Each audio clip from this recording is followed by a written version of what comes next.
Hello everyone. Today's lecture of basic psychological processes is about cognitive perspective.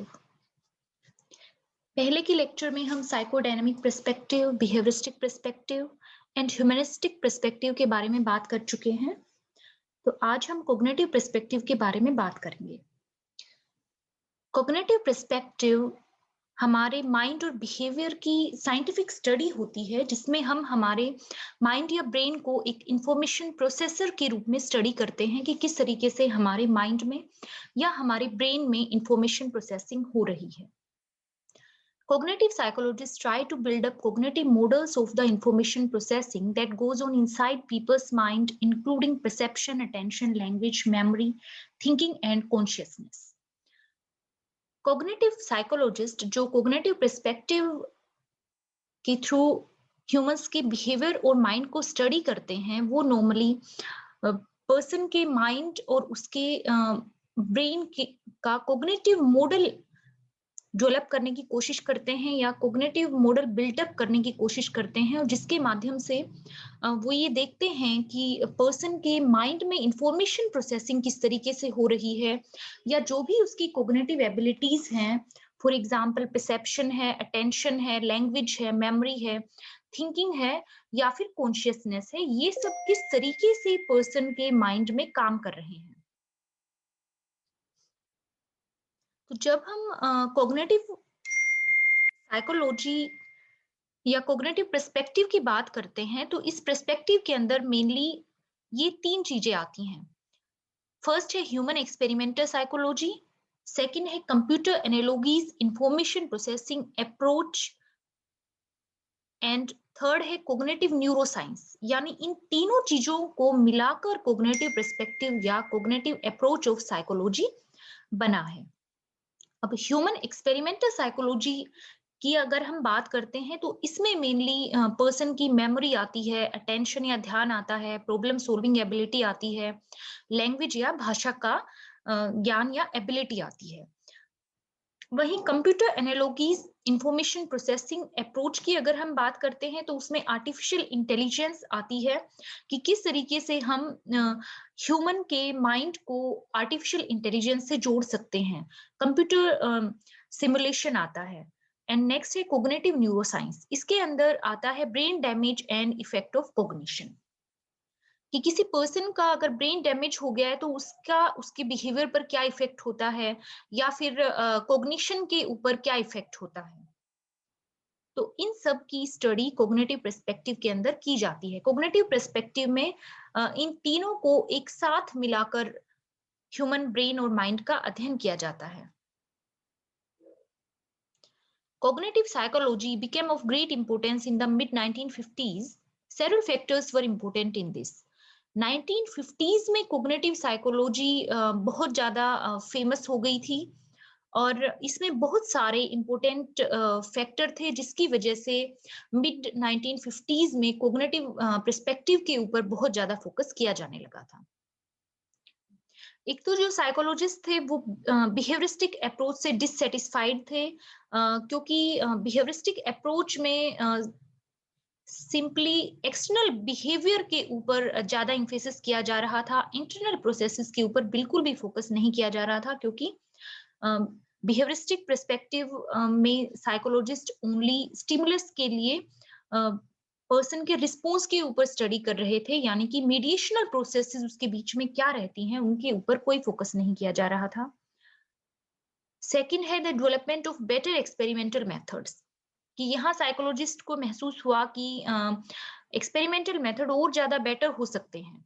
तीसरा है comparison between human and computer processing of information, की psychology के field में काम करने वाले रिसर्चर्स को ये महसूस हुआ कि ह्यूमन ब्रेन और कंप्यूटर की प्रोसेसिंग ऑफ इंफॉर्मेशन के बीच में कंपैरिजन किया जा सकता है। यानी ह्यूमन ब्रेन भी एक तरीके से कंप्यूटर की इंफॉर्मेशन प्रोसेसिंग की तरह ही काम करता है, और उनके बीच में कंपैरिजन के रूप में स्टडीज की जा सकती हैं। तो इस तरीके से कॉग्निटिव पर्सपेक्टिव या कॉग्निटिव अप्रोच साइकोलॉजी के फील्ड में उभर कर सामने आई। The emphasis of psychology shifted away from the study of conditioned behavior and psychoanalytical notion about the study of mind toward the understanding of human information processing using strict and rigorous laboratory investigation. अब cognitive perspective के आने के बाद psychology का सारा emphasis conditioned behaviour और psycho analytical notion से shift होकर ह्यूमन माइंड और ह्यूमन ब्रेन की इंफॉर्मेशन प्रोसेसिंग के ऊपर हो गया, और जहां पर ज्यादा बेटर एक्सपेरिमेंटल मेथड्स का यूज किया गया ह्यूमन माइंड और ब्रेन की इंफॉर्मेशन प्रोसेसिंग को समझने के लिए कि किस तरह से कोई इंफॉर्मेशन पर्सन के माइंड या ब्रेन तक पहुंचती है और किस तरीके से हम पर्टिकुलर वे में एक्शन या बिहेवियर करते हैं। नेक्स्ट हम बात करते हैं basic assumptions of cognitive perspective की। तो फर्स्ट बेसिक अजम्पशन जो कॉग्निटिव पर्सपेक्टिव में वो आता है वो है mediation processes occur between stimulus and response. कि कॉग्निटिव साइकोलॉजिस्ट ने महसूस किया कि बिहेवियरिस्टिक के अकॉर्डिंग सिर्फ एसआर एसोसिएशन जो होती है सिर्फ वही काफी नहीं है, यानी स्टिमुलस और रिस्पॉन्स की स्टडी ही काफी नहीं है। एक स्टिमुलस को देखकर किसी पर्सन के रिस्पॉन्स करने के बीच में कुछ एक मीडिएशनल प्रोसेस भी होती हैं जो कि इंटरनल प्रोसेसेस होती हैं जिनको स्टडी किया जाना जरूरी है। तो इसलिए कॉग्निटिव पर्सपेक्टिव उभर कर सामने आया। सेकंड है psychology should be seen as a science. Cognitive psychologist ने महसूस किया कि साइकोलॉजी की फील्ड में ज्यादा ऑब्जेक्टिव कंट्रोल्ड और साइंटिफिक इन्वेस्टिगेशन जरूरी है जिससे कि बिहेवियर को प्रॉपरली स्टडी किया जा सके। एंड थर्ड है ह्यूमंस आर इंफॉर्मेशन प्रोसेसर्स। कि कॉग्निटिव पर्सपेक्टिव को मानने वाले या फॉलो करने वाले साइकोलॉजिस्ट का ये मानना था कि ह्यूमन ब्रेन भी एक कंप्यूटर की तरह काम करता है, और जिस तरीके से कंप्यूटर में इंफॉर्मेशन प्रोसेसिंग होती है, इनपुट एंड आउटपुट होता है, उसी तरीके से हमारे ह्यूमन ब्रेन में भी इंफॉर्मेशन स्टोर होती है और रिट्राइवल होता है, इनपुट होती है इंफॉर्मेशन की, और जब हमें जरूरत होती है उस समय आउटपुट होता है। तो इस तरीके से इन साइकोलॉजिस्ट ने ह्यूमंस को भी एक इंफॉर्मेशन प्रोसेसर के रूप में माना और उसके ऊपर विभिन्न तरह की स्टडीज की।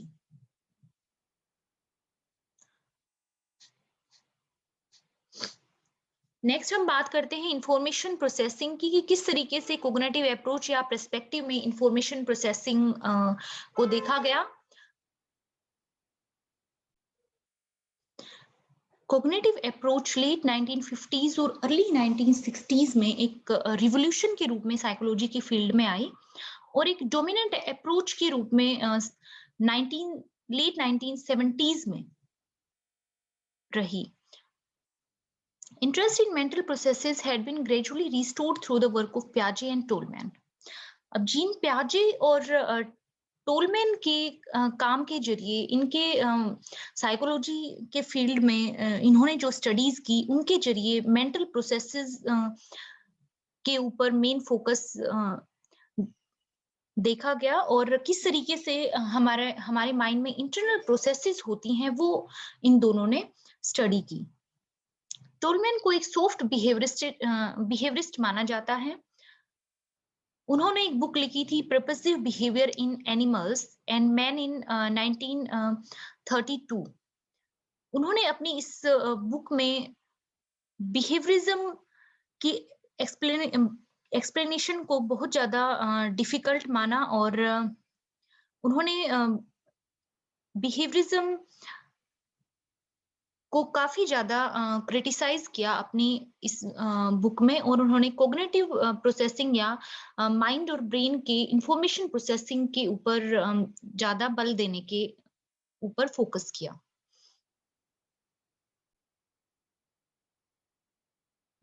टोलमैन के व्यूज बिहेवियरिस्ट के व्यूज से काफी ज्यादा अलग थे। बिहेवियरिस्ट का मानना था कि लर्निंग स्टिमुलस और रिस्पॉन्स के बीच में एसोसिएशन होने की वजह से होती है, जबकि टोलमैन ने अपनी इन बुक्स में ये सजेस्ट किया कि लर्निंग स्टिमुलस और रिस्पॉन्स के बीच में एसोसिएशन होने से नहीं बल्कि डिफरेंट स्टिमुलस के बीच में रिलेशनशिप होने की वजह से या एसोसिएशन होने की वजह से होता है, और इन डिफरेंट स्टिमुलस के बीच में रिलेशनशिप को कॉग्निटिव मैप का नाम टोलमैन ने दिया।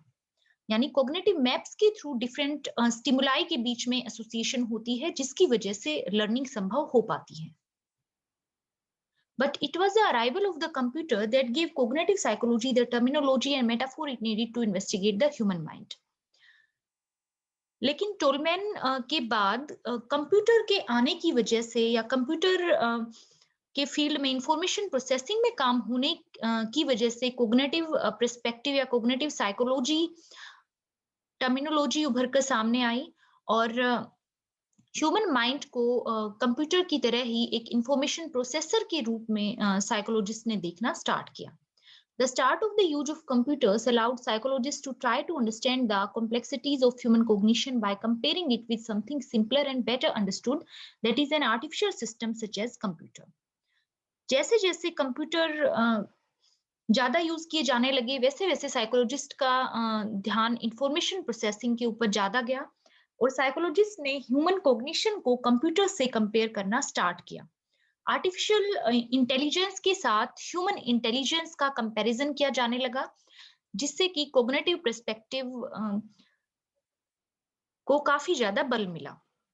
The use of a computer as a tool for thinking how the human mind handles information is known as computer analogies. Human mind किस तरीके से इंफॉर्मेशन को हैंडल करता है, उसी की तरह कंप्यूटर को सोचने के लिए एक टूल की तरह इस्तेमाल किया जाने लगा, जिसको कंप्यूटर एनालॉजी कहा जाता है। Essentially, a computer codes that is changes information, store information, uses information and produces an output. जिस तरीके से ह्यूमन ब्रेन में इनपुट होती है, इंफॉर्मेशन स्टोर होती है और रिट्राइवल होती है, उसी तरीके से कंप्यूटर में भी इनपुट होता है। कोई भी कोड के जरिए हम इंफॉर्मेशन का इनपुट करते हैं, इंफॉर्मेशन को सेव करते हैं या स्टोर करते हैं, और जब भी हमें जरूरत पड़ती है तो उससे इंफॉर्मेशन को सेव करने के बाद हम उस इंफॉर्मेशन को रिट्राइव कर सकते हैं या आउटपुट हमें मिल जाता है। सेम ऐसा ही ह्यूमन माइंड में या ह्यूमन ब्रेन की प्रोसेसिंग में भी होता है। हमारे अंदर मेमोरी में इंफॉर्मेशन प्रोसेसिंग होती है, इंफॉर्मेशन स्टोर होती है, और उसके बाद इंफॉर्मेशन जरूरत पड़ने पर रिट्राइव होती है। The idea of information processing was adopted by cognitive psychologists as a model of how human thought works.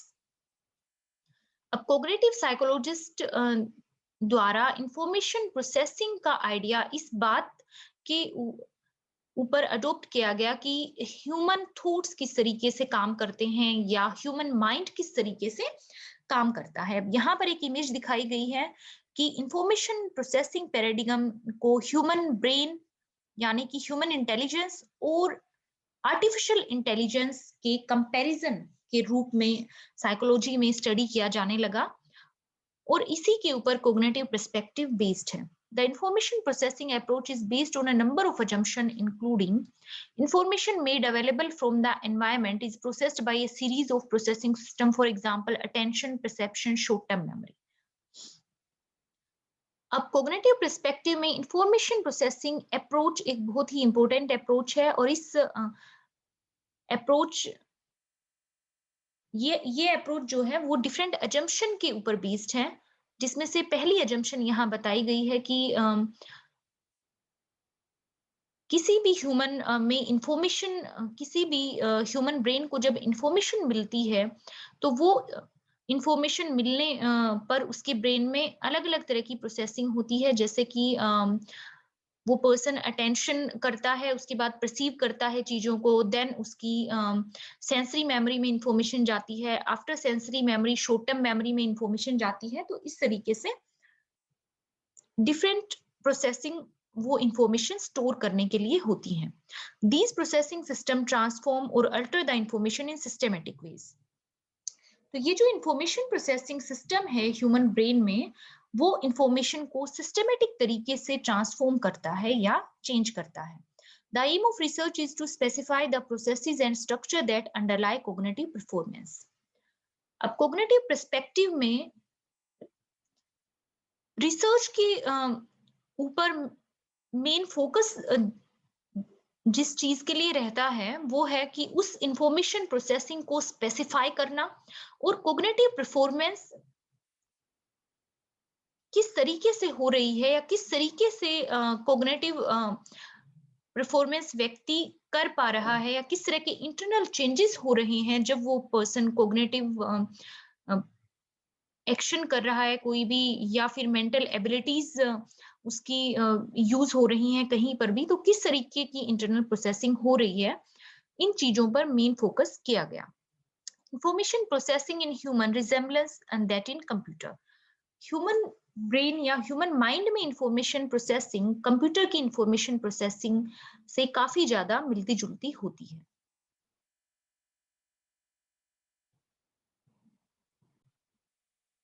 अब कॉग्निटिव पर्सपेक्टिव में स्कीमास के रोल के ऊपर भी फोकस किया गया।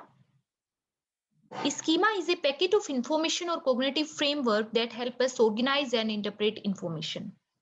तो स्कीमा एक ऐसा कॉग्निटिव फ्रेमवर्क होता है या इंफॉर्मेशन का एक पैकेट होता है जो कि हमें इंफॉर्मेशन को एक पर्टिकुलर वे में ऑर्गेनाइज करने में और इंटरप्रिटेशन करने में हेल्प करता है।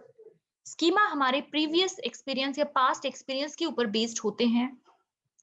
स्कीमास की हेल्प से हम किसी भी इंफॉर्मेशन को बहुत ही जल्दी इंटरप्रेट कर पाते हैं और बहुत जल्दी स्टोर कर पाते हैं या कैटेगराइजेशन कर पाते हैं।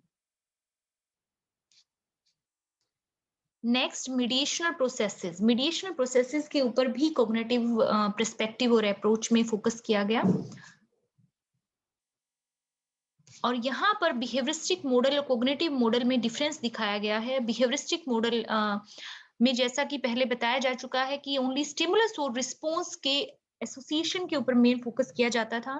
Stimulus in the environment and response behaviour के ऊपर मेन फोकस किया जाता था। बीच में किस तरह की इंटरनल प्रोसेसेस हो रही हैं, स्टिमुलस को देखकर पर्सन जब रिस्पॉन्स कर रहा है तो उसके बीच में क्या मीडिएशनल प्रोसेसेस हो रही हैं या किस तरह की इंटरनल प्रोसेसेस हो रही हैं, उनको बिहेवियरिस्टिक पर्सपेक्टिव में स्टडी नहीं किया गया था।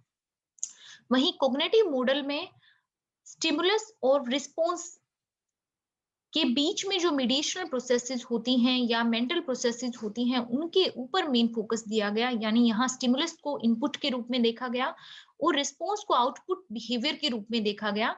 और किसी भी इनपुट के ऊपर फोकस करने से या इनपुट के ऊपर अटेंशन देने के बाद पर्सन के माइंड में और उसके ब्रेन में कुछ एक इंटरनल प्रोसेसेस होती हैं जिसकी वजह से हमारा बिहेवियर एक आउटपुट के रूप में दिखाई देता है या हमारा रिस्पॉन्स एक आउटपुट के रूप में दिखाई देता है।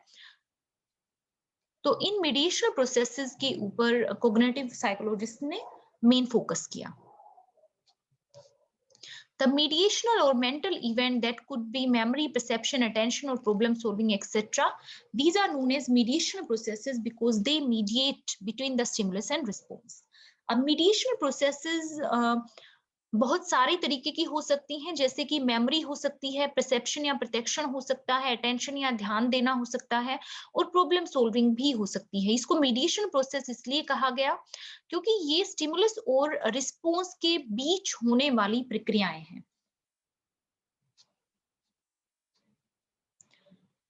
अब यहाँ हिस्ट्री ऑफ कॉग्निटिव पर्सपेक्टिव दिया गया है कि कॉग्निटिव पर्सपेक्टिव की हिस्ट्री किस तरीके से रही, किन लोगों ने कॉग्निटिव पर्सपेक्टिव के ऊपर फोकस किया या किन लोगों ने कॉग्निटिव पर्सपेक्टिव को लेकर स्टडीज की। तो कोहलर ने 1925 में द मेंटेलिटी ऑफ एप्स के नाम से एक बुक पब्लिश की और कोहलर ने बताया कि कोहलर ने अपनी ऑब्जर्वेशंस में ये देखा कि एनिमल्स इंसाइटफुल बिहेवियर शो कर सकते हैं। कोहलर ने बिहेवियरिज्म पर्सपेक्टिव को रिजेक्ट कर दिया और इन्होंने गेस्टाल्ट साइकोलॉजी नाम से एक नया पर्सपेक्टिव दिया। इसके बाद टोलमैन का नाम आता है। 1948 में कॉग्निटिव मैप्स के ऊपर काम किया। उन्होंने चूहों के ऊपर काफी ज्यादा एक्सपेरिमेंट किए जिनमें उन्होंने कॉग्निटिव मैप को स्टडी किया और इन्होंने बताया कि एनिमल्स में एक इंटरनल रिप्रेजेंटेशन होता है बिहेवियर का, जिसको कोग्निटिव मैप के नाम से जाना जाता है। देन न्यूएल एंड सिमोन का नाम आता है। 1972 में उन्होंने जनरल प्रॉब्लम सोल्वर को डेवलप किया। मिलर ने 1960 में सेंटर फॉर कोग्निटिव स्टडीज को हार्वर्ड में फाउंड किया और उन्होंने famous cognitive developmentalist Jerome Bruner के साथ मिलकर काम किया। नेसर ने 1967 में कोग्निटिव साइकोलॉजी नाम से बुक पब्लिश की, जिसको कि ऑफिशियल बिगिनिंग माना जाता है कोग्निटिव अप्रोच या कोग्निटिव पर्सपेक्टिव का। कोग्निटिव पर्सपेक्टिव में एटकिंसन एंड शिफ्रीन ने 1968 में multi store model of memory दिया और इस तरीके से धीरे धीरे कोग्निटिव अप्रोच या कोग्निटिव पर्सपेक्टिव साइकोलॉजी की फील्ड में हाईली इन्फ्लुएंशियल अप्रोच बन गया।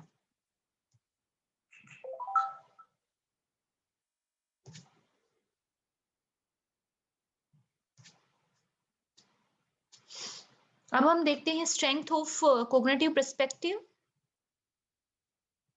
स्ट्रेंथ की जब हम बात करते हैं तो यहाँ बताया गया है, one strength of the cognitive approach is it has always employed highly controlled and rigorous method of study in order to enable researcher to infer cognitive process at work. यानी कि कोग्निटिव पर्सपेक्टिव में होने वाली studies बहुत ज्यादा controlled होती हैं और ऑब्जेक्टिव होती हैं। This has involved the use of lab experiment to produce reliable objective data. इसमें जितने भी लैब एक्सपेरिमेंट होते हैं वो बहुत ही रिलायबल और ऑब्जेक्टिव डाटा प्रोवाइड करते हैं। Cognitive approach is probably the most dominant approach in psychology today and had been applied to a wide range of practical and theoretical context. अभी रिसेंटली की अगर हम बात करें रिसेंट टाइम्स की, तो कोग्निटिव अप्रोच सबसे ज्यादा डोमिनेंट अप्रोच है साइकोलॉजी के फील्ड में, जिसमें काफी ज्यादा प्रैक्टिकल और थ्योरेटिकल कंटेक्स्ट का यूज किया जाता है। Combines easily with approaches, for example, behaviorism plus cognitive psychology, social learning theory, biology plus cognitive psychology, evolutionary psychology. Cognitive perspective को दूसरे पर्सपेक्टिव के साथ आसानी से कंबाइन किया जा सकता है, यानी दूसरे फील्ड्स के साथ इजीली कंबाइन करके स्टडीज की जा सकती हैं। इसकी हेल्प से ह्यूमन माइंड और ब्रेन की कोग्निटिव प्रोसेसेस को बहुत ही आसानी से स्टडी किया जा सकता है और पर्सन के ब्रेन की इंटरनल प्रोसेसेस को बहुत आसानी से देखा जा सकता है।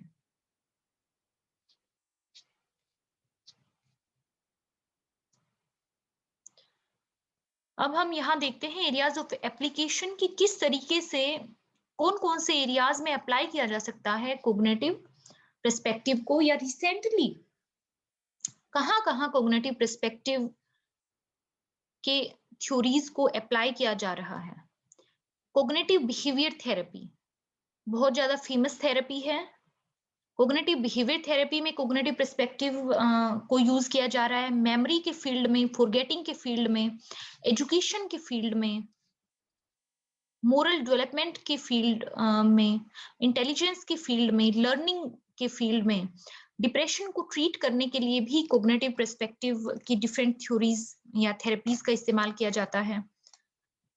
परसेप्शन में, अटेंशन में और आई विटनेस टेस्टिमनी में।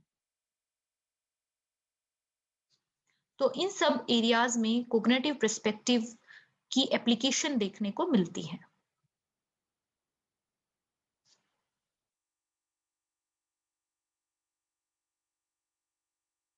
Thank you.